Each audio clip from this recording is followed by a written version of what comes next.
मेरे नबी पाक अलैहिस्सलाम ने फरमाया, जिसके जिम्मे बहनें लग गई, जिसके जिम्मे बहनें जिसके जिम्मे लग गई, बाप कमजोर हो गया या बाप इंतकाल कर गया, जिसके जिम्मे बहनों की ड्यूटी लग गई, महबूब फरमाने लगे उसने 3 बहनों की अच्छी परवरिश की, अच्छा अदब सिखाया और इज्जत के साथ रुखसत कर दिया, या 2 बहनें उसके जिम्मे लगी, उसने आदाब सिखाए, ये अबू दाऊद शरीफ है, इब्ने माजा है, और फिर उनको रुखसत कर दिया इज्जत के साथ।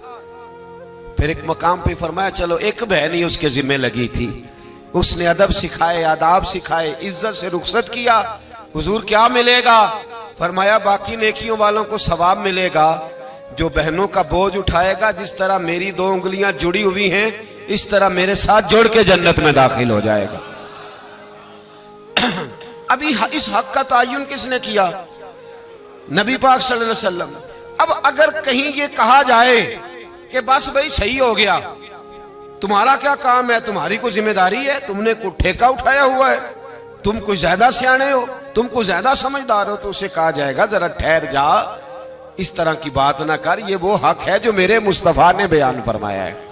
जहां बीवी के हुकूक बयान फरमाए वहां मेरे नबी पाक ने बहन के हुकूक भी बयान फरमाए। देखिए ना, जनाब उम्मे हानी हजरत अली की सगी हमशीरा थी, नबी पाक सल्लल्लाहु अलैहि वसल्लम की चचाजाद बहन थी, पर अल्लाह के रसूल हमेशा उन्हें तोहफे भेजा करते, उनसे मोहब्बत फरमाते, उनके बच्चों के साथ प्यार करते। फरमाया अली की बहन नहीं, ये मेरी भी बहन है। क्या लोगों को तारीख की वो बात याद नहीं? आज मैंने देखा है भाई के पास शाह खर्चियों के लिए बड़े पैसे होते हैं, भाई के पास बड़ा सरमाया है, जब शाह खर्चियां करनी हो, साल के बाद 2-3 चक्कर कागान नारान के भी लगाने हो, तो इसके पास रुपया है, पैसा है। और अगर उसकी अम्मा कह दे कि बेटा ईद का मौका है, कोई पुराना जोड़ा ही उठा के बहन को दे आ, तो कहता अम्मा हालात बड़े सख्त हैं, अब मैं तुम्हें क्या बताऊं। हमें वो बात याद नहीं कि नबी पाक की रजाई बहन जनाब शीमा, जब उनके काफिले के खिलाफ मुसलमान लड़े, उन्होंने जंग की और वो कैद होके आई, तो हजरत अबू हुरैरा से कहने लगी जाके मुस्तफ़ा करीम को बताओ मैं तुम्हारी बहन हूं। तो हजरत अबू हुरैरा कहते मैं बीबी का पुराना दुपट्टा देखता, उसकी कैफियत देखता और फिर जुमले देखता, मुझे समझ ना आती, तो मैंने जाके हुजूर से कहा कुछ शीमा नाम की बीबी है, तो कहते हैं अभी मैंने जुमले भी पूरे अदा नहीं किए, नबी पाक मिंबर से उठ के खड़े हो गए और रसूल पाक की चादर मुबारक मिंबर पे रह गई, महबूब उठ के गए और फिर जनाब शीमा को घर ले गए और फिर फरमाया आयशा को बुलाओ, फातिमा को बुलाओ, सौदा रफ्सा को बुलाओ, इन सब से कहो आओ देखो मेरी बहन मेरे घर में आई। ये रिश्तों का एहसास, ये रिश्तों की कैफियत, ये दर्द, ये सोच, ये हुजूर ने हमें तायुन करके दिया है, ये नबी पाक अलैहिस्सलाम ने हमें बता करके दिया है। हुजूर ने ढेरों तोहफे दिए और ऐसी ऑफर की जिसके लिए उम्मत तड़पती है, तरसती है।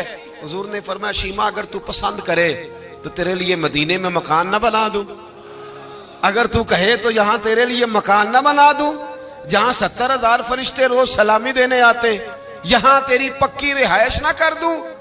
अर्ज की या रसूल अल्लाह मेरे खामद का घर, मेरे बच्चों का घर, जहां मैं ब्याही गई, जिनके हुकूक आपने बयान फरमाए, मैं वहां जाना चाहती हूँ।